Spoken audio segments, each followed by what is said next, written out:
दोस्तों नमस्कार, निशांत एकेडमी में आप सभी का स्वागत है। नायब तहसीलदार का जो प्रीवियस ईयर पेपर है इसको हम लोग डिस्कस कर रहे थे। 15 क्वेश्चन हम लोगों ने डिस्कस कर लिया, 16 से लेकर के 30 तक हम लोग इस पार्ट में कवर करेंगे। बिना समय विलंब किए हम लोग स्टार्ट करते हैं इसको। देखो, जो 16 नंबर का जो क्वेश्चन आपको दिख रहा है यहाँ पे, 16 नंबर का क्वेश्चन है, Valmiki tiger reserve in India share its border with which of the following country. Valmiki tiger reserve से रिलेटेड जो सबसे इंपॉर्टेंट पॉइंट है वो ये जानना है कि एक्चुअल में ये किस जगह पे है। तो वाल्मीकि टाइगर रिजर्व जो है ये असल में बिहार के चंपारण डिस्ट्रिक्ट में पड़ता है। ठीक है, बिहार का चंपारण चंपारण डिस्ट्रिक्ट में पड़ता है। और इसका बिहार का जो चंपारण डिस्ट्रिक्ट है उसके साथ ये कौन से देश का बॉर्डर शेयर करता है? नेपाल का बॉर्डर शेयर करता है। ठीक है, तो अगर आपसे पूछ ले कि वाल्मीकि टाइगर रिजर्व जो है वो कौन से स्टेट में है, तो आंसर होगा बिहार। अगर आपसे ये पूछ ले कि ये वाला जो क्वेश्चन यहाँ पे दिया है कि किस कंट्री के साथ बॉर्डर शेयर होता है, तो नेपाल के साथ ये बॉर्डर शेयर करता है। अगर आपसे पूछ ले कि ये जो वाल्मीकि टाइगर रिजर्व है ये एक्चुअल में एक नदी के किनारे बसा हुआ है, उस नदी का नाम क्या है? तो गंडक नाम है, GANDEK। ठीक है, गंडक नदी जो है, गंडक रिवर आपको पता भी होगा, आपने सुना भी होगा। गंडक रिवर के किनारे में जो है, मतलब आसपास जो ऑल अराउंड एरिया है वहां पे आपको वाल्मीकि टाइगर रिजर्व जो है वो देखने को मिलता है। 17 नंबर के क्वेश्चन पे आते हैं। 17 नंबर का जो क्वेश्चन है वो है, in the month of June 2023 the defence acquisition council और DAC। ठीक है, मतलब DAC का फुल फॉर्म यहाँ पे दिया हुआ है, defence acquisition council led by Defense Minister Rajnath Singh approved the acquisition of Predator drones from which of the following country। कह रहा है कि जो प्रीडेटर ड्रोन्स है वो डिफेंस एक्विजिशन काउंसिल ने, जो कि डिफेंस मिनिस्टर राजनाथ सिंह के द्वारा लीड करा जाता है, तो उन्होंने जो है अप्रूव करा था प्रीडेटर ड्रोन को। वो किस कंट्री से अप्रूव करा था? तो आंसर आपको यहाँ पे USA दिख रहा है ना। ये 2023 का करंट अफेयर है, this is not very important, लेकिन इससे जुड़ा हुआ, जैसे यहाँ पे ड्रोन के बारे में बात हुआ है, तो ड्रोन से जुड़ा हुआ जो सबसे इंपॉर्टेंट क्वेश्चन बनता है वो ये बनता है कि एक्चुअल में जैसे आपको पता होगा कि मिशन सिंदूर का टाइम, अच्छा स्टार्ट जब मैंने करा हुआ है तो लास्ट टाइम में एक बच्चे ने कमेंट करा हुआ था कि सर आप इंग्लिश में ही पढ़ाते हो या इंग्लिश में ही यहाँ पे दिया हुआ है, आप हिंदी में क्यों नहीं करवाते हैं? तो एक्चुअल में देखो, जो प्रीवियस ईयर क्वेश्चन है इसे, ये मेरे हाथ में नहीं है। जिस तरीके का प्रीवियस ईयर क्वेश्चन हमारे पास आया है उसमें कुछ आपको इंग्लिश में दिख रहा है, कुछ हिंदी में दिख रहा है। ठीक है, मेरी टोन हिंदी है तो आप यहाँ पे एडजस्ट कर सकते हैं। कोर्स का लैंग्वेज बाइलिंगुअल है, हिंदी इंग्लिश दोनों में है, यानी और जिस तरीके से मैं आपसे बात कर रहा हूँ इंग्लिश लैंग्वेज में बात कर रहा हूँ, और जो चीजें आपको दिखेंगी वो इंग्लिश फिर नीचे में हिंदी, इस तरीके से दिखेगा।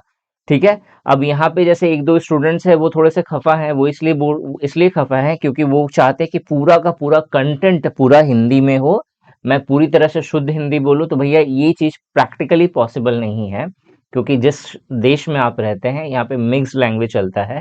हिंदी मीडियम वाले भी स्टूडेंट है, इंग्लिश मीडियम वाले भी स्टूडेंट है, और दोनों तरह के स्टूडेंट्स को लेकर के चला जाएगा, तभी जा करके इस शिक्षक का शिक्षण जो है वो सार्थक होता है। तो मेरा पूरा कोशिश होता है कि जो दोनों मीडियम के स्टूडेंट्स हैं उन्हें मैं पूरी तरह से सेटिस्फाई कर सकूं, लेकिन फिर भी कुछ छूट जाता है, तो अब जो छूट जाता है अब उनका क्या कर सकते हैं। ठीक है, तो यहाँ पे ये आपका इंग्लिश में है दिया हुआ क्वेश्चन, इसीलिए इंग्लिश में मैं पढ़ रहा हूँ, बाइलिंगुअल करने का समय नहीं था। ठीक है, क्योंकि ऑब्वियस है कि एक पेपर नहीं है। तहसीलदार में आप देखोगे तहसीलदार के 4-5 सेट है, उसी तरीके से पटवारी के सेट है, फिर माली है। ठीक है, और भी जितने सारे अगर कोई आप पर्टिकुलर किसी एग्जाम का प्रिपरेशन कर रहे हो DDA के अंदर और उसका प्रीवियस ईयर क्वेश्चन पेपर का सॉल्यूशन चाहते हैं डिटेल में, तो कमेंट सेक्शन में कमेंट करके जरूर बताना। ठीक है, तो यहाँ पे जो क्वेश्चन है करंट अफेयर का, अब इससे रिलेटेड जो है आपको पता होगा कि मिशन सिंदूर जो है, ठीक है, उसमें जो है कुछ ड्रोन्स यूज हुए थे। तो कौन कौन से ड्रोन यूज हुए थे ये आपसे क्वेश्चन में पूछ सकता है। एक जो है यूज हुआ था, इसका नाम था स्काई स्ट्राइकर। ठीक है, SKY स्ट्राइकर, STRIKER। ठीक है, स्काई स्ट्राइकर यूज करा गया था। इसके अलावा एक जो यूज किया गया था वो था हॉक। ठीक है, हॉक भी USA से ही परचेज किया गया है। ठीक है, USA के द्वारा ही परचेज किया गया है। ठीक है, तो ये चीज जो है अभी के समय में ये इम्पोर्टेंट है। अगर आप ड्रोन से जुड़ा हुआ अगर आप आपसे क्वेश्चन पूछ ले तो। ठीक है, वैसे बहुत ज्यादा इंपॉर्टेंट नहीं है ये करंट अफेयर। ठीक है, आप इसको लिफ्ट भी कर सकते हो। एक्चुअल में प्रीवियस ईयर क्वेश्चन पेपर करवाने का मतलब यही होता है अगर आप मतलब प्रीवियस ईयर क्वेश्चन पे बिलीव रखते हैं तो एक्चुअल में जो क्वेश्चंस आए हैं उसका सॉल्यूशन पे बिलीव मत रखिए। क्या टॉपिक पूछा गया है और जो मैं पढ़ रहा हूँ वो कितना रिलेवेंट पढ़ रहा हूँ, क्वेश्चन की का डिफिकल्टी लेवल क्या है, ठीक है, किस जो पैटर्न होता है फॉर्मेशन का क्वेश्चन लेवल का वो कैसा है, ये सब चीजें इंपॉर्टेंट होती हैं। जैसे फॉर एग्जांपल जो डीडीए एक्ट गिवन है तो आप उसमें देखोगे कि सेक्शन से भी क्वेश्चंस आए हैं, स्टेटमेंट बेस्ड क्वेश्चंस आए हुए हैं। अभी इसमें भी आपको जो आज मैं 15 क्वेश्चंस आज मैं करवाऊंगा उसमें भी आप देखोगे कि एक्ट के कितने अच्छे अच्छे क्वेश्चंस करवाए मतलब अच्छे हैं। और अगर आप अभी तो दिल्ली रेवेन्यू एक्ट हम लोग कवर कर रहे हैं कोर्स के अंदर और लगभग में कंप्लीट ही हो गया है, तो आप देखोगे कि मैंने जितना पढ़ाया है आपने अगर सही से पढ़ा है वीडियो में तो आपका एक भी क्वेश्चन यहाँ पे मिस नहीं होगा, क्योंकि उस तरीके से मतलब जिस तरीके से मैं पढ़ा रहा हूँ आपको वहां पे क्वेश्चंस आप देखोगे तो आप खुद समझ जाओगे कि सर कितना जो है रिलेवेंट पढ़ा रहे हैं, कि मतलब एक भी पॉइंट ऐसा नहीं है जो मैंने नहीं बताया, हर एक पॉइंट मैंने टच करा हुआ है। ठीक है, तो पढ़िए इस तरीके से कि जो पेपर जिस तरीके से होता है वो चीज आपका अटेम्प्ट हो जाए सही से। ठीक है, चलो यहाँ पे क्वेश्चन आते हैं 18 नंबर का। As per the Indian constitution which of the following is not one of the type of municipalities. अब देखो यहाँ पे जो म्युनिसिपैलिटीज के बारे में जो इंडियन कॉन्स्टिट्यूशन में मेंशन करा गया था एक्चुअल में आर्टिकल नंबर 243, ठीक है एक मिनट, आर्टिकल नंबर 243, तो पी से 243 का पी से लेकर के जेड जी है, आई थिंक जेड जी। ठीक है, मतलब ये बहुत ज्यादा इंपॉर्टेंट नहीं है, कुछ ज्यादा ही डिटेल में मैंने बता दिया, बस आर्टिकल 243 जो है वो म्युनिसिपैलिटीज के ऊपर में बात करता है। ठीक है, अब यहाँ पे आपसे ये क्वेश्चन मतलब है यहाँ पे कि म्युनिसिपैलिटीज का कौन कौन सा टाइप जो है इंडियन कॉन्स्टिट्यूशन के आर्टिकल 243 में मेंशन करा गया है। तो जब अगर हम लोग 243 आर्टिकल पढ़ते हैं तो बेसिकली ये आर्टिकल लाया गया है 74 अमेंडमेंट एक्ट के तहत। ठीक है, तो 74 अमेंडमेंट एक्ट के तहत जो हमारा म्युनिसिपैलिटीज का जो फॉर्मेशन मेंशन है, फॉर्म्ड मेंशन है, वो कौन कौन सा मेंशन है, तो म्युनिसिपल कॉरपोरेशन ये मेंशन है, इसके अलावा नगर पंचायत ये मेंशन है, ठीक है, इसके अलावा म्युनिसिपल काउंसिल ये मेंशन है। म्युनिसिपल कमिटी के बारे में कुछ नहीं बोला गया है, तो इसीलिए जो राइट आंसर होगा वो क्या होगा, म्युनिसिपल कमिटी। ठीक है, क्लियर हो गया यहाँ पे। तो जो आपका अमेंडमेंट एक्ट 74 है, 74 1992, ठीक है, 1992, ठीक है, 74th अमेंडमेंट एक्ट 1992 ये जो मेंशन करा गया है इस अमेंडमेंट के द्वारा जो है आर्टिकल नंबर 243 इंक्लूड करा गया है इंडियन कॉन्स्टिट्यूशन में, जिसके अंदर जो है म्युनिसिपैलिटीज के 3 फॉर्म बताए गए हैं। एक है मेरा म्युनिसिपल कॉरपोरेशन, दूसरा है मेरा नगर पंचायत और तीसरा जो है वो है मेरा म्युनिसिपल काउंसिल। ठीक है, म्युनिसिपल कमिटीज के बारे में कुछ मेंशन नहीं करा गया है। होपफुली आपको यहाँ पे जो 18 नंबर का क्वेश्चन है वो अच्छे से क्लियर हो गया होगा। नेक्स्ट क्वेश्चन पे आते हैं, क्वेश्चन नंबर 19। क्वेश्चन नंबर 19 जो है द कॉन्फ्लुएंस, कॉन्फ्लुएंस मतलब होता है मिलना, Confluence of Bhagirathi river and Alaknanda river happens at, जो गंगा का के जो 2 मेन रिवर हैं, एक भागीरथी दूसरा है अलकनंदा, ये दोनों जो है कहाँ पे मिलते हैं, तो बहुत सिंपल सा इजी सा क्वेश्चन है ये, देवप्रयाग में। ठीक है, इसके बाद नेक्स्ट क्वेश्चन पे आते हैं 20 नंबर का क्वेश्चन। 20 नंबर का क्वेश्चन देखो यहाँ पे पंजाब लैंड रेवेन्यू एक्ट 1887 जो है से क्वेश्चन मेंशन करा गया है। यहाँ पे जो क्वेश्चन आपसे बोल रहा है, ठीक है, ये क्वेश्चन है आपका एज पर द सेक्शन 3.6। ठीक है, अच्छे से देखो, एज पर द सेक्शन 3.6 या 3 का सब सेक्शन 6 ऐसे भी पढ़ सकते हैं। ठीक है, सेक्शन 3 का sub section 6 of Punjab land revenue act 1887, land revenue include assigned, ठीक है, जो लैंड रेवेन्यू है, ठीक है, उसके अंदर इंक्लूड है, क्या है इंक्लूड, असाइंड लैंड रेवेन्यू। ठीक है, assigned land revenue in respect of land by way of, इसका मतलब ये हुआ जो क्वेश्चन कह रहा है वो ये कह रहा है कि जो पंजाब लैंड रेवेन्यू एक्ट 1887 है, इसके अंदर जो लैंड रेवेन्यू जो असाइंड होता है या गवर्नमेंट असाइंड करती है लैंड रेवेन्यू को, वो एक्चुअल में किस फॉर्म में होता है। तो हमेशा याद रखिएगा कि जो भी लैंड रेवेन्यू जो गवर्नमेंट ले रही है वो एक्चुअल में रेंट के फॉर्मेट में होता है या क्विट रेंट के फॉर्मेट में होता है या और भी किसी भी पेमेंट मोड के फॉर्मेट में होता है, जो कि मनी के टर्म्स में जो है मीजर किया जा सकता है। ठीक है, अब यहाँ पे देखो यहाँ पे मंथली रेंट मेंशन है। अब जरूरी नहीं कि मंथली हो, ठीक है, वो क्वार्टरली भी हो सकता है, वो अर्ली भी हो सकता है, ठीक है, जनरली अर्ली लिया जाता है, तो अर्ली रेंट होता है यहाँ पे, मंथली रेंट नहीं होता है। सेस जो है, सेस एक तरह का टैक्स है, ठीक है, तो ये सेस यहाँ पे गलत है, ठीक है। क्विट रेंट जो है ये यहाँ पे सही होगा, पेनल्टी तो हो ही नहीं सकता, रेवेन्यू में पेनल्टी नहीं आता। पेनल्टी मतलब अगर आप कुछ गलत करते हो तो उसके लिए पेनल्टी चार्ज किया जाता है, या फिर रेवेन्यू आप टाइम पे नहीं दे रहे हैं तो उस रेवेन्यू, तो मतलब ये जो आप गलत काम कर रहे हो ना, रेवेन्यू नहीं दे रहे हो सरकार को, तो उसके लिए पेनल्टी चार्ज की करती है। यहाँ पे बोला है कि जो लैंड रेवेन्यू है उसके अंदर जो लैंड रेवेन्यू असाइंड हो रहा है वो एक्चुअल में किस फॉर्म में होता है, तो इसका यहाँ पे जो आंसर दिख रहा है वो दिख रहा है क्विट रेंट। अब यहाँ पे क्विट रेंट का मतलब क्या होता है? क्विट रेंट का मतलब होता है कि एक ऐसा रेंट जो क्विट किया जा रहा है, क्विट किया जा रहा है मतलब देय है, ठीक है, एक ऐसा रेंट जो देय के फॉर्मेट में है, देय मतलब दिया जा रहा है, रिलीज किया जा रहा है, ठीक है, तो एक ऐसा रेंट जो रिलीज किया जा रहा है किसके द्वारा, किसी भी पार्टी के द्वारा, किसको, सरकार को। क्यों किया जा रहा है? Because of some service given by the government. अब उसको हम लोग क्या बोलते हैं? Quit rent. अब यहाँ पे क्वेश्चन आपका बन सकता है, सर सर्विस जो बोल रहे हो तो असल में जमीन मेरा है ना, जमीन मेरा, खरीदा भी मैंने है, मैं सरकार को क्यों दूं? क्वेश्चन हो सकता है ये चीज, आप बोल सकते हो कि भैया ये तो गलत बात है। सरकार को हम लोग हर तरह का, जैसे हम लोग जैसे मान लेते हैं खाना खरीद रहे हैं या कोई सामान खरीद रहे हैं तो सर्विस टैक्स दे रहे हैं, ठीक है, गाड़ी खरीद रहे हैं तो रोड टैक्स दे रहे हैं, ठीक है, घर खरीद रहे हैं तो एसेट टैक्स दे रहे हैं। ये क्या मतलब हुआ भैया? पैसा मेरा लग रहा है, मैं दे रहा हूँ पेमेंट, पेमेंट मैं कर रहा हूँ, इतने इतने पैसे लगा रखे जो है जमीन खरीदता हूँ और फिर बाद में पता चलता है रेवेन्यू टैक्स दो, क्यों दूं? ठीक है, तो एक्चुअल में सरकार कहती है, ठीक है, अब देखो यहाँ पे 1887 है, ठीक है, ये 1887 का एक्ट है। उस समय क्या था, उस समय क्या अभी भी है, आप देखोगे कि सरकार जो है आपको हमेशा एक सर्विस देती है। क्या सर्विस देती है? जैसे मिलिट्री का सर्विस देती है। जैसे मान लो किसी तरह का अटैक हुआ, आपका जो लैंड है, इस लैंड को अगर कोई और एक्वायर ना कर ले तो आप जानते हैं कि यहाँ ये चीज मेरे साथ नहीं हो सकता। क्यों? क्योंकि मेरे पास गवर्नमेंट की सिक्योरिटी है कि जब कभी भी अगर इस तरीके का कुछ गलत अगर हो रहा है तो उस समय मैं सरकार के पास जाऊंगा, सरकार मेरे साथ इंसाफ करेगी, ठीक है। बाहर से किसी का अटैक हो रहा है तो आप अपने लैंड में सुरक्षित हैं, तो उसके लिए आप सरकार को क्या दे रहे हैं? कुछ टैक्स दे रहे हैं, कुछ पे कर रहे हैं, ठीक है, तो that is a type of service, ठीक है। इसके अलावा आपको पता है कि इंडिया जो है एक एग्रीकल्चरल लैंड है जहां पे आप खेती कर सकते हैं। तो लैंड पे जो है अगर आप खेती करते हो तो एक कल्टीवेशन टैक्स दिया जाता है सरकार को, ठीक है। तो यहाँ पे क्या हो जाएगा? कल्टीवेशन टैक्स के लिए जो है आप कल्टीवेशन टैक्स हो या फिर लैंड प्रोटेक्शन टैक्स हो, ठीक है, तो ये एक्चुअल में टैक्स के फॉर्मेट में नहीं लेती है सरकार, रेवेन्यू के फॉर्मेट में लेती है। एक सर्विस दे रही है तो उसके बदले में वो चार्ज ले रही है। तो ये जो चार्ज होता है इसको हम लोग क्या बोलते हैं? क्विट रेंट बोलते हैं, ठीक है। तो इसका जो राइट आंसर होगा वो क्या होगा? Quit rent. नेक्स्ट आते हैं 21 नंबर के क्वेश्चन पे।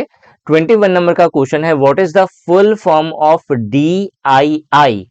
ठीक है, DII domestic institutional investor in the context of share and financial market. ये इकोनॉमी का टर्म है, ठीक है। डोमेस्टिक इंस्टीट्यूशनल इन्वेस्टर वे सारे इन्वेस्टर्स होते हैं जो किसी तरीके का बॉन्ड खरीदते हैं।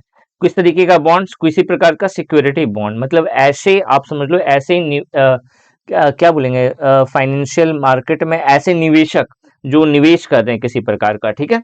तो ऐसे निवेशक जो भारत के भीतर, ठीक है, भारत के भीतर जो भी विभिन्न कंपनी है अलग अलग तरह का, जैसे मान लेते हैं रिलायंस हो गया या फिर कोई और कंपनी हो गई, ठीक है, जैसे बॉश, BOSCH बड़ा अच्छा इसका शेयर प्राइस है, ठीक है। उसी तरीके से बजाज फाइनेंस है। तो इस तरह से बहुत सारे शेयर्स होते हैं कंपनी। तो ये सारे जो शेयर्स जो खरीदने का जो काम होता है, बॉन्ड को खरीदने का काम होता है, ठीक है, एक्चुअल में इन सब के लिए जो है मतलब इस तरह के जो इन्वेस्टर्स होते हैं, जो निवेशक होते हैं, जो क्या करते हैं, जो पैसा लगा रहे हैं कहाँ पे? शेयर्स एंड फाइनेंशियल मार्केट में पैसा लगा रहे हैं, तो इसको क्या बोलते हैं? Domestic institutional investors. मतलब डोमेस्टिक मतलब जो आपका देश का है, ठीक है। इंस्टीट्यूशनल मतलब जो ऑर्गेनाइजेशन है उसमें इन्वेस्ट करने वाले, ठीक है, मतलब कोई कंपनी में इन्वेस्ट करने वाले डोमेस्टिक कंपनीज। तो इस तरह की कंपनीज को क्या कहते हैं? Domestic institutional investor. आप बोलोगे सर इसका कोई एग्जांपल दो, तो जैसे LIC, LIC क्या करती है? LIC हम लोगों से पैसा लेती है। अब बोलोगे सर हम लोगों से पैसा क्यों लेती है? क्योंकि वो एक सर्विस देती है कि अगर आपकी डेथ हो जाए या किसी और प्रकार की आप इंश्योरेंस लेते हैं तो उसमें क्या होगा, आपको कुछ प्रीमियम भरना पड़ता है उन्हें, और बदले में वो कुछ चीज के लिए आपको सिक्योरिटी देती है। ठीक है, नॉर्मल यही चीज चलता है इंश्योरेंस वाले में। तो वो क्या कर रही है, एक सर्विस के बदले में आपसे पैसे ले रही है, आपसे पैसे उठा करके। ठीक है, अब तो ये तो आपका पैसा है। आप बोलोगे सर इसमें क्या होता है ना, प्रीमियम जैसे बहुत ज़्यादा नहीं होता, मतलब कंपनी को अगर देखा जाए तो कंपनी का नुकसान हो जाएगा अगर वो कहीं और पे इन्वेस्ट नहीं करेगी। तो कंपनी क्या करती है, ये जो पैसा आप लोगों से ले रही है, हम लोगों से ले रही है, ये पैसा ले करके ये शेयर मार्केट में लगा देती है, ताकि जो है कुछ साल में वो पैसा बढ़े।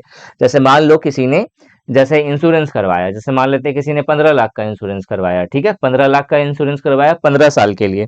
अब 15 साल के लिए इंश्योरेंस करवाया तो 15 साल तक आप पैसे भरोगे, दोगे LIC को। ठीक है, अब ये 15 साल तक आप LIC को पैसे दे रहे हैं, तो LIC क्या कर रहा है, उससे अपने खर्चे नहीं कर रहा है, उस पैसे को लेकर के कहीं पे इन्वेस्ट कर दे रहा है, ताकि जो रिटर्न जो मिलेगा 15 साल में के बाद, वो जैसे मान लेते हैं 15 साल के बाद उसको रिटर्न मिल रहा है 30 लाख रुपए, और आपको देना है 20 लाख रुपए। ठीक है, 5 लाख बढ़ा करके, तो जो 10 लाख है वो 10 लाख का क्या हो गया, उसका नेट प्रॉफिट हो गया। ठीक है, तो इसी तरीके से बहुत सारे इंस्टीट्यूशन काम करते हैं। तो डोमेस्टिक इंस्टीट्यूशनल इन्वेस्टर्स जो है ऐसे ही इन्वेस्टर्स होते हैं जो शेयर एंड फाइनेंशियल मार्केट में पैसा लगाते हैं। ठीक है, क्लियर हो गया 21। 22 नंबर का क्वेश्चन पे आते हैं। 22 नंबर का क्वेश्चन अगेन बहुत ज्यादा इंपॉर्टेंट है। जो 22 नंबर का क्वेश्चन है एक्चुअल में ये दिल्ली लैंड रेवेन्यू एक्ट का क्वेश्चन है। ठीक है, सॉरी, लैंड रेवेन्यू नहीं है, दिल्ली लैंड रिफॉर्म एक्ट 1954 का क्वेश्चन यहाँ पे मेंशन करा गया है। अब यहाँ पे दो सेक्शन है, एक सेक्शन 67 है और दूसरा जो है सेक्शन 68 है। इन दोनों पे बेस जो है क्वेश्चन पूछा गया है। ठीक है, देखो ऐसे ही क्वेश्चन आता है। ठीक है, दिल्ली कौन सा क्वेश्चन है, Delhi land reform act 1954। Question क्या है एक बार समझो, with reference to the consecutive agricultural year. ठीक है, विथ रेफरेंस मतलब रेफरेंस लो किस चीज को, कॉन्जिक्यूटिव एग्रीकल्चरल ईयर। जो कॉन्जिक्यूटिव एग्रीकल्चरल ईयर है उससे रेफरेंस लो, select the correct pairing of sections and their title. मतलब जो सेक्शंस गिवन है और उसका जो टाइटल है उसको बताओ कि इसमें से कौन सा सेक्शन और उससे जुड़ा हुआ जो टाइटल है वो सही है। बहुत अच्छा क्वेश्चन है देखा जाए तो। ये क्वेश्चन आपको ये बता रहा है कि एक्चुअल में आपको सेक्शन तो पता होना ही चाहिए, लेकिन उस सेक्शन के साथ साथ उस सेक्शन में क्या है वो भी मालूम होना चाहिए। तो यहाँ पे एक्चुअल में आप अगर इसको पढ़ोगे ना, तो अगर आपने लैंड रिफॉर्म एक्ट पढ़ा है तभी जाकर के आप इस चीज को कर पाएंगे। ठीक है, तो लैंड रिफॉर्म एक्ट 1954 जो है वो एक्चुअल में उसके अंदर दो सेक्शन है, 67 और 68।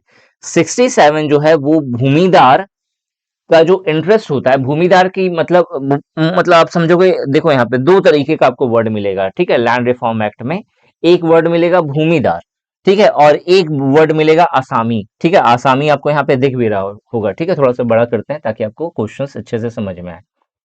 ठीक है, लो, ठीक है, ऐसे ही मैं थोड़ा साइड हो जाता हूँ ताकि आपको स्क्रीन पूरा दिखे। ठीक है, ठीक है, होपफुली अब यहाँ पे आपको स्क्रीन अच्छे से दिख रहा होगा। ठीक है, थोड़ा सा और बड़ा कर सकते हो, मैं लो इतना बड़ा और भी बड़ा कर दूंगा, लेकिन फिर वही बात है ना, ज़्यादा बड़ा हो जाएगा फिर मुझे दिक्कत होगी। ठीक है, देखो यहाँ पे अब आपको स्क्रीन दिख रहा होगा। ठीक है, देखो जब जब हम लोग लैंड रिफॉर्म एक्ट पढ़ेंगे 1954 का, तो उसमें हमें दो वर्ड दिखेगा, एक होगा भूमिदार, एक होगा आसामी। याद रखना, जब कभी भी आप कोई भी एक्ट पढ़ें दिल्ली एक्ट में, देखना सेक्शन 2 जो है जरूर से पढ़ना। सेक्शन 2 क्यों इंपॉर्टेंट होता है, क्योंकि इसमें डेफिनेशन सारे गिवन होते हैं। ठीक है, और अगर आपने एक बार सही से डेफिनेशन करा तभी जाकर के उस एक्ट में जो भी लॉ के वर्ड्स जो मेंशन है, मोस्टली वर्ड आपके क्लियर होंगे, नहीं तो जो है आपका अलग अलग हो जाएगा। तो यहाँ पे अगर आप देखोगे कि दो वर्ड आपको मिल रहा है, एक है भूमिदार और दूसरा है आसामी। ठीक है, भूमिदार और असामी का मतलब क्या है, भूमिदार का मतलब होता है जो भूमि का मालिक है, जो ऑनर है। ठीक है, इसको हम लोग क्या बोलेंगे, भूमिदार। नाम से समझ में आ रहा होगा, जमींदार, उसी तरह से भूमिदार हो गया। तो भूमिदार का ऑनर, सॉरी, भूमिदार का मतलब क्या हो गया, भूमि का ऑनर। ठीक है, और असामी का मतलब होता है टेनेंट। टेनेंट का मतलब होता है किराएदार। ठीक है, जिसने जो है जमीन को अटेंड करा होता है। अटेंड करने का मतलब ओन ओन करना नहीं, ओन करना मतलब ऑनर। आपने देखा होगा, जैसे मैंने एक एग्जांपल भी लिया था। ठीक है, जब मैं कोर्स के बारे में बात कर रहा था, मतलब जब रेवेन्यू एक्ट पढ़ा रहा था, तो उस समय मैंने बोला था कि देखो क्या होता है, जैसे मान लेते हैं ये जमीन का टुकड़ा है। ठीक है, अब अगर ऑनेस्टली अगर देखा जाए तो हर जमीन चूंकि भारत सरकार है, तो हर जमीन सरकार का पार्ट हो गया, ठीक है। मतलब आप जहां पे खड़े हैं तो गवर्नमेंट चाहे तो वो आपको कुछ कॉन्सेशन दे करके आपसे जमीन ले भी सकती है अगर उनको जरूरत पड़ा तो, ठीक है। ये एक्ट कहता है, ठीक है, ये लॉ कहता है, ठीक है। जैसे हाईवे की जमीन, हाईवे के किनारे अगर आपने घर बना लिया और बाद में अगर सरकार को लगा कि भाई इस हाईवे को चौड़ा करना बहुत ज्यादा जरूरी है, तो वो लैंड जो है आपसे एक्वायर कर सकती है, दैट इज कॉल्ड एक्विजिशन करना, ठीक है। तो यहाँ पे मान लेते हैं ये एक लैंड है, ठीक है, जो किसका है, सरकार का है। थोड़ी देर के लिए, जैसे रेलवे की जमीन, ठीक है, रेलवे का जो भी पार्ट है वो किसका हो गया, सरकार का हो गया,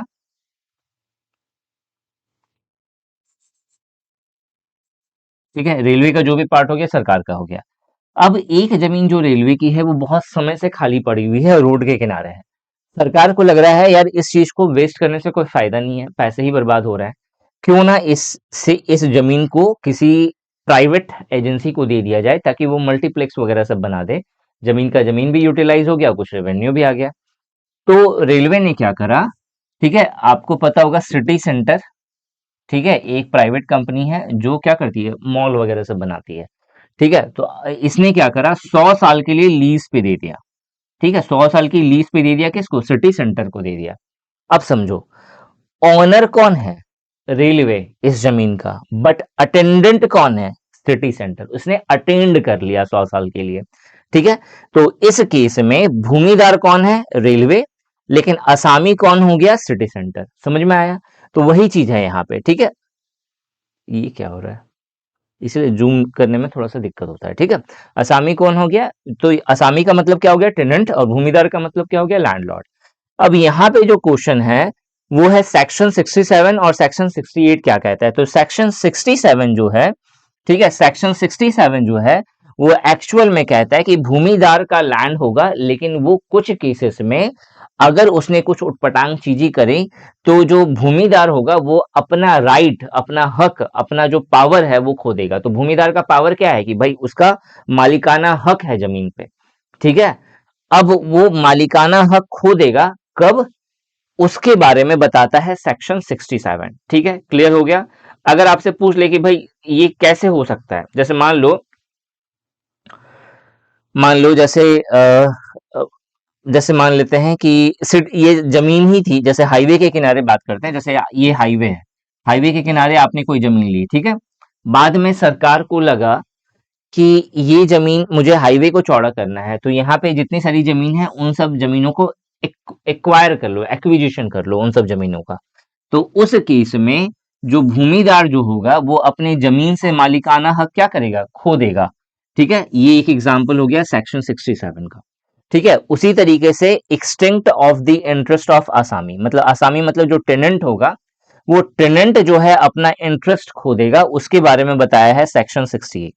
तो कोई टेनेंट अपना अधिकार, जैसे ये सिटी सेंटर है, इसने 100 साल के लिए लीज पे ले लिया, पैसे वैसे सब दे दिए, तो क्या इसका मतलब ये थोड़ी ना है कि सिटी सेंटर कुछ भी कर सकते हैं यहाँ पे, ठीक है। टेररिज्म तो नहीं करेगी, अगर करेगी तो क्या सिटी सेंटर को जमीन मिलेगा, नहीं। वो तो बोल सकती है भाई मेरा जमीन, मैं कुछ भी करूं, मैंने आपको पैसे लेने से मतलब है, नहीं, ठीक है। तो यहाँ पे वही चीज मेंशन है, कुछ लिमिटेशंस दी गई है हर किसी को ताकि वो अपने दायरे में रह के चीजें कर सके, ठीक है। तो जो सेक्शन 67 होता है, जो सेक्शन सेक्शन 67 है लैंड रिफॉर्म एक्ट 1954 का, उसमें जो है एक्चुअल में भूमिदार जो है का जो इंटरेस्ट होता है, इंटरेस्ट बोलो या फिर पावर बोल दो, कि भूमिदार का क्या पावर है कि वो मालिक है भूमि का, तो वो अपना हक खो देता है। कौन कौन से कंडीशंस में, वो मेंशन है 67 में। और वहीं जो आसामी है यानी कि जो टेनेंट होता है, वो अपना इंटरेस्ट यानी कि अपना हक खो देता है कुछ पर्टिकुलर केसेस में, that is mention in 67, sorry 68, ठीक है। तो ये वाला जो क्वेश्चन नंबर 22 है ये आपका अच्छे से क्लियर हो गया होगा, ठीक है। नेक्स्ट आते हैं हम लोग क्वेश्चन नंबर 23। क्वेश्चन नंबर 23 है under section 59 of land Delhi land revenue act 1954, ठीक है। देखो सेक्शन 59, देखो ये चीज जो है मैंने अभी लास्ट क्लास में करवाई है। सेक्शन 59 जो है वो एक्चुअल में क्या बात करता है, वो एक्चुअल में बात करता है जो मीडिएटर होता है, जिसको हम लोग क्या बोलते हैं, आर्बिट्रेटर बोलते हैं, ठीक है, ठीक है। आर्बिट्रेटर बोलते हैं, मतलब अगर आपने खुद भी अगर कहीं भी पढ़ रहे हो तो आपको मालूम होगा कि जो लैंड रेवेन्यू एक्ट, शॉर्ट में मैं लिख रहा हूं, ठीक है, दिल्ली लैंड रेवेन्यू एक्ट है, इसके अंदर एक वर्ड है एर्बिट्रेशन, ARBITRATION, ठीक है। इसका जो लास्ट क्लास हुआ था उसमें भी इससे रिलेटेड, एर्बिट्रेशन से रिलेटेड एक क्वेश्चन पूछा था, ठीक है। तो उसमें भी मैंने आपको बताया था एर्बिट्रेशन का मतलब क्या होता है, ठीक है। अब देखो ये एर्बिट्रेशन क्या होता है एक्चुअल में, जब कभी भी डिस्प्यूट होती है किसी लैंड को लेकर के दो पार्टीज के बीच में, ठीक है, डिस्प्यूट हो गया दो पार्टी के बीच में, ये पार्टी ए है ये पार्टी बी है, ठीक है। तो इस डिस्प्यूट को सुलझाने वाला क्या होगा, रेवेन्यू ऑफिसर होगा, रेवेन्यू ऑफिसर, ठीक है। ये रेवेन्यू ऑफिसर अलग अलग लेवल पे अलग अलग होता है, ठीक है। जैसे तहसील लेवल पे तहसीलदार हो गया, ठीक है।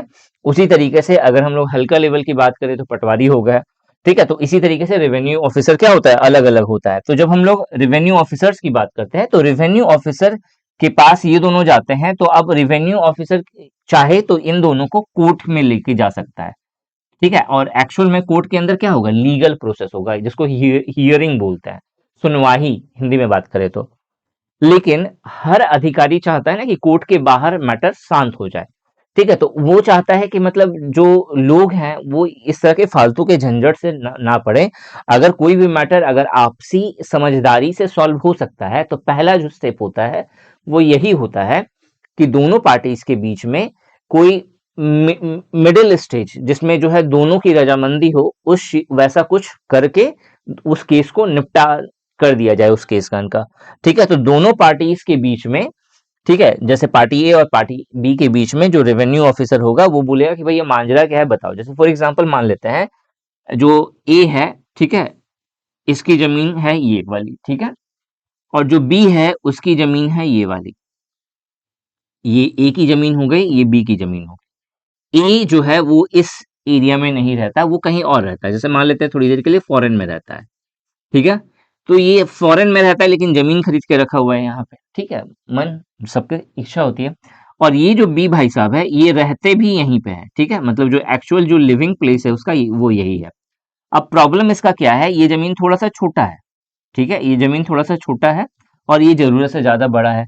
और लेकिन फिर भाई अब तो ये बोलोगे भाई उसका पैसा वो कितना भी खरीदे, हम लोग कौन होते हैं बीच में बोलने वाले, बिल्कुल सही बात है, ठीक है। अब क्या हुआ, बी को जब बोला गया कि भाई आपको बाउंड्री करनी है, तो इसको जैसे होता है ना मन में लालच आ जाना इंसान का, और आता भी है, नॉर्मल है। तो इस भाई साहब ने क्या बोला, इस भाई साहब ने बोला कि भाई यहाँ के कोई रहता नहीं है, कुत्ता भी नहीं पूछता इस जमीन को, ठीक है, ना सही से बाउंड्री भी नहीं करा हुआ है। तो इस भाई साहब ने क्या करा, थोड़ा सा दिमाग लगा दिया यहाँ पे। उसने बोला कि भाई थोड़ा सा अगर बढ़ा भी लें इसको तो क्या दिक्कत क्या है, ठीक है। तो इसने क्या करा, अपनी जमीन को की बाउंड्री जो है वो यहाँ तक करवा दी। बाद में जब ए को पता चलता है तो ए ने जो है इसके अगेंस्ट जो है अपील कर दी। अपील का मतलब कोर्ट में केस कर देना, ठीक है। तो अपील कर दी, तो कोर्ट में केस होने से पहले ऑफिसर जो है उस लैंड से जुड़ी हुई चीजों को देखते हैं, ठीक है। मैं थोड़ा सा एक एग्जांपल से आपको चीजें समझाने की कोशिश कर रहा हूँ, ठीक है। तो अब ये चीज जो देखते हैं, ठीक है, जैसे मान लो कि ए ने जब अपील करी तो पहले जो है रेवेन्यू ऑफिसर जो है उस चीज का जायजा लेगा कि भाई क्या सही है किस तरीके का है क्या गलत है। फिर दोनों पार्टी को बुलाएगा और बुला करके बोलेगा कि भाई मांजरा क्या है, ये इस तरह का है। इसने बोल दिया कि भाई ऐसा था कि जो है सर मेरे पास जमीन बहुत कम था और मेरा जो है जैसे घर बनाना है तो ये चीज सही से नहीं निकल रही थी, तो गलती से सर जो है, जैसे अब तो डायरेक्ट नहीं बोलेगा ना मैंने गलत काम करा है। उसने बोला कि भाई जो मिस्त्री था ना उसने थोड़ा सा बढ़ा करके कर दिया, ठीक है। अब बदले में जो है सर क्या कर सकता है, बन तो गया है और हमें दिक्कत भी हो रही थी, तो अब जब बन गया है तो हम उसके लिए आपको भरपाई देने के लिए तैयार हैं। भरपाई देने के लिए मतलब ये जो छोटा सा टुकड़ा जो इन्होंने ले लिया उसके बदले में ये वो पे करने के लिए तैयार है। अब ए अगर यहाँ पे एग्री हो जाता है कि ठीक है हम आप, चूंकि मैं यहाँ पे रहता नहीं हूँ तो मेरा ज्यादा कोई यूज नहीं है, ठीक है, डिपेंड करता है इंसान के नेचर पे कैसा नेचर है, ठीक है। तो अगर इस ये एग्री हो जाता है और इस पार्ट के लिए कुछ पेमेंट लेने के लिए तैयार हो जाता है तो मैटर सॉल्व हो गया, तो आगे जाने की जरूरत नहीं है, ठीक है। तो अगर ये एग्री हो गया तो ठीक है, नहीं एग्री होगा तो हियरिंग तक केस पहुंचती है, ठीक है, या फिर कुछ और जो है निपटान होता है वहां पे।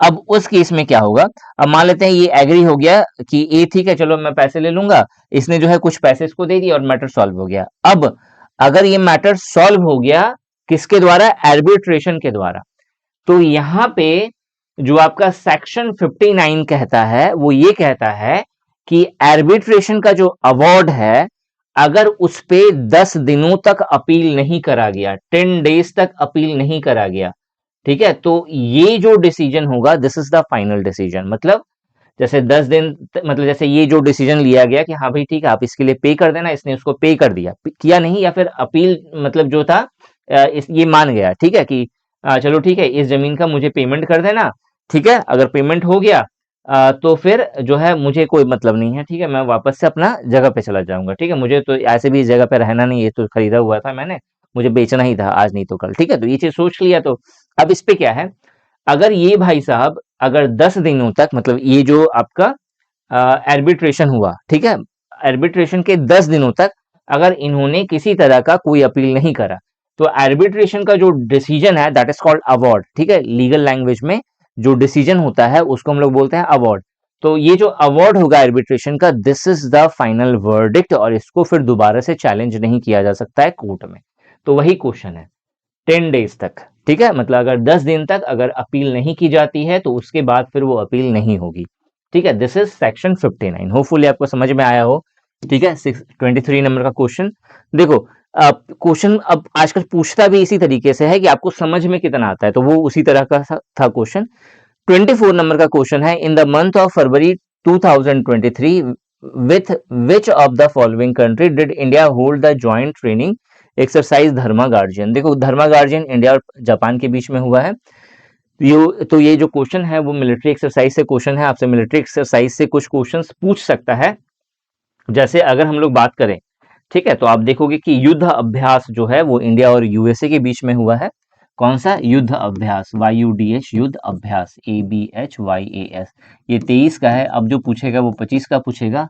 तो युद्ध अभ्यास किसके किसके बीच में हुआ है, इंडिया और यूएसए के बीच में, ठीक है, इंडिया एंड यूएसए के बीच में, ठीक है। उसी तरीके से एक और है जिसको हम लोग बोलते हैं टाइगर ट्रम्प, ठीक है, ये भी बहुत इंपॉर्टेंट है इस बार के लिए, टाइगर ट्रम्प, TRUMPH, ये भी किसके बीच में हुआ है, इंडिया और यूएसए के बीच में।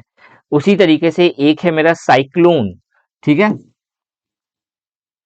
साइक्लोन ये इंडिया और इजिप्ट के बीच में हुआ है, ठीक है। ये 2025 के जितने भी मिलिट्री एक्सरसाइजेस हैं वो मैं लिख रहा हूं ताकि आपको ध्यान में रहे, ठीक है। इसके अलावा एक है मेरा वरुण, ठीक है, वरुणा या वरुण, ठीक है, ये इंडिया और फ्रांस के बीच में हुआ है, ठीक है। तो ये कुछ मिलिट्री एक्सरसाइजेज हैं जो इंपॉर्टेंट है अपकमिंग गवर्नमेंट एग्जाम के लिए, ठीक है, स्पेशली अब डीडीए पढ़ रहे हो तो डीडीए के अकॉर्डिंग भी हो गया, ठीक है। Under section 12 of Delhi development act 1957 who can declare any area, ठीक है, in Delhi to are development area, ठीक है। यहाँ पे क्वेश्चन है कि दिल्ली डेवलपमेंट एक्ट 1957 के तहत सेक्शन 12 जो है वो एक्चुअल में कहता है कि कोई भी एरिया दिल्ली के अंदर में वो एक डेवलपमेंट एरिया है, इस चीज को डिक्लेयर कौन कर सकता है, तो आंसर है इसका सेंट्रल गवर्नमेंट, ठीक है, इजी था क्वेश्चन। नेक्स्ट क्वेश्चन पे आते हैं हम लोग, यहाँ पे 26 नंबर का क्वेश्चन। 26 नंबर का जो क्वेश्चन है वो है एक्चुअल में फिल इन द ब्लैंक्स है, फिल इन द ब्लैंक्स है, इस चीज को मैं समझा दे रहा हूँ क्योंकि एज सुन एज में भी लिखा है, as per the Delhi development act 1957, ठीक है, दिल्ली डेवलपमेंट एक्ट 1957 के तहत द दिल्ली डेवलपमेंट अथॉरिटी, ठीक है, जो दिल्ली डेवलपमेंट अथॉरिटी है यानी कि DDA है जिसका आप एग्जाम दे रहे हैं, शेल, ठीक है, शेल के बाद क्या हो जाएगा, as soon as may be constitute an advisory council for the purpose of advising authority, ठीक है। अब ये चीज इंपॉर्टेंट नहीं है ये क्योंकि ये आ चुका है एज सुन एज। अब यहाँ पे कुछ पॉइंट्स है जो आपको समझने जरूरी है। जैसे अगर हम लोग यहाँ पे देखें तो आपको यहाँ पे एक तो दिल्ली डेवलपमेंट अथॉरिटी दिखेगा दिल्ली डेवलपमेंट एक्ट 1957 के तहत। तो जब कभी भी हम लोग दिल्ली डेवलपमेंट एक्ट पढ़ते हैं, ठीक है, तो अगर आपसे पूछ लेता है कि दिल्ली डेवलपमेंट एक्ट 1957 के तहत DDA के बारे में कौन से सेक्शन में मेंशन है, तो इसका जो आंसर होगा वो होगा सेक्शन 3, वेरी इंपॉर्टेंट, ठीक है। अब यहां पे ये क्वेश्चन है कि दिल्ली डेवलपमेंट एक्ट 1957 के तहत जो DDA है वो क्या करेगा, shall as soon as may be constitute an advisory council, एक एडवाइजरी काउंसिल का गठन करेगा जिसका काम क्या होगा, DDA को एडवाइस देने का। तो ये जो एडवाइजरी काउंसिल है ये कौन से सेक्शन में मेंशन है, तो सेक्शन 5 में मेंशन करा गया है, ठीक है। तो ये दो सेक्शन है यहाँ पे इस क्वेश्चन में जो इंपॉर्टेंट है। मैंने आपको पहले भी बोला था कि मैं सिर्फ क्वेश्चन का आंसर नहीं बताता, उससे जुड़े हुए सारे इंपॉर्टेंट फैक्ट्स जो है इंपॉर्टेंट हैं या जो बन सकते हैं एग्जाम में, मैं आपको वो क्लियर करते हुए चलता हूँ। ठीक है, नेक्स्ट क्वेश्चन पे आते हैं। विच of the following scheme aims at transforming village with a significant tribal population into model village. Question है कि कौन से स्कीम के द्वारा जो विलेज है उसको एक्चुअल में एक ट्राइबल पॉपुलेशन के लिए सिग्निफिकेंट जो है सिग्निफिकेंट मॉडल विलेज के रूप में बनाया जाएगा। मतलब कौन सा स्कीम, मतलब देखो यहाँ पे क्या है, जैसे हर विलेज के अंदर कुछ ट्राइब्स रहती हैं, ठीक है, आपको मालूम होगा जनजाति जिसको बोलते हैं।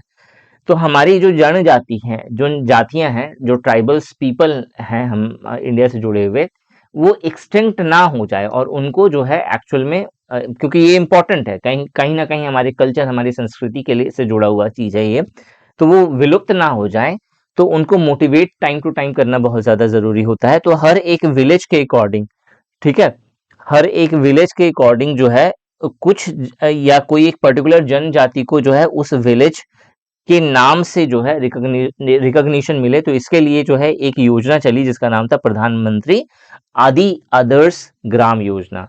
तो प्रधानमंत्री आदि आदर्श ग्राम योजना जो है ये एक्चुअल में लॉन्च कब हुआ है, आई थिंक 2021-22 में इसको लॉन्च करा गया था, 2021-22 में। तो प्रधानमंत्री आदि आदर्श ग्राम योजना के अंतर्गत ये आता है, तो करंट अफेयर का ही पार्ट है और स्कीम से जुड़ा हुआ क्वेश्चन आया हुआ है। ठीक है, नेक्स्ट क्वेश्चन आते हैं 28 नंबर का। Which of the following amendments of the Indian Constitution say that the total number of ministers, including the Prime Minister in the Central Council of Ministers, shall not exceed 15% of the total strength of the Lok Sabha? अब यहाँ पे question ये कह रहा है कि लोकसभा का जो टोटल स्ट्रेंथ होता है उसमें जो आपका प्राइम मिनिस्टर और जो अलग इसके अलावा जो यूनियन जो मिनिस्टर्स होते हैं, ठीक है, मतलब प्राइम मिनिस्टर और जो अदर मिनिस्टर्स हैं, जो काउंसिल ऑफ मिनिस्टर्स का जो पार्ट होंगे, ये एक्चुअल में 15% से ज्यादा नहीं होना चाहिए लोकसभा के अंदर। तो एक्चुअल में इसको किस अमेंडमेंट के द्वारा लाया गया है, तो इसका जो राइट आंसर है वो आपका फर्स्ट वाला ही है, 91st अमेंडमेंट एक्ट 2003। ठीक है, तो इस चीज को लाया किसके द्वारा गया है, 91 अमेंडमेंट एक्ट 2003 के तहत, 2003 के तहत जो है इस चीज को लेकर के आया गया है।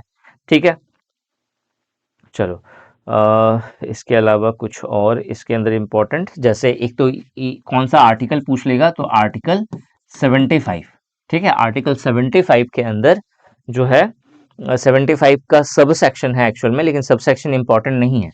ठीक है, आई थिंक 1A है या 1B है, आर्टिकल 75 का 1A, हाँ यही होगा। आर्टिकल 75 का 1A के अंदर जो है मतलब जो 91st अमेंडमेंट एक्ट है उसका आर्टिकल 75 जो है, 75 का क्या सब सेक्शन 1A, वो किसके बारे में बात करता है, वो बात करता है कि लोकसभा का जो टोटल स्ट्रेंथ होगा उस टोटल स्ट्रेंथ का 15% से ज्यादा नहीं होना चाहिए। कौन, जो आपका काउंसिल ऑफ मिनिस्टर्स है including prime minister of India.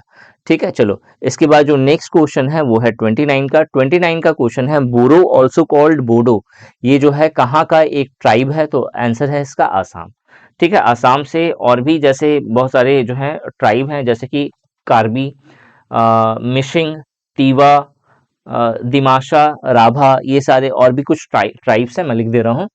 ठीक है, असम के जो ट्राइब्स हैं, एक तो हो गया बोरो, ठीक है, एक हो गया मेरा बोरो, बोरो के अलावा जो है आपका कार्बी, KARBI कार्बी, ठीक है, हिंदी में भी लिख सकते हो कार्बी। एक होता है मेरा मिशिंग, MISHING मिशिंग, ये भी एक ट्राइब है, आपको आसाम के अंदर मिल जाएगी। इसके अलावा तीवा, तीवा भी बहुत इंपॉर्टेंट है, तीवा भी पूछता है बहुत सारा। दिमाशा भी बहुत पूछता है एग्जाम में, ठीक है, दिमाशा।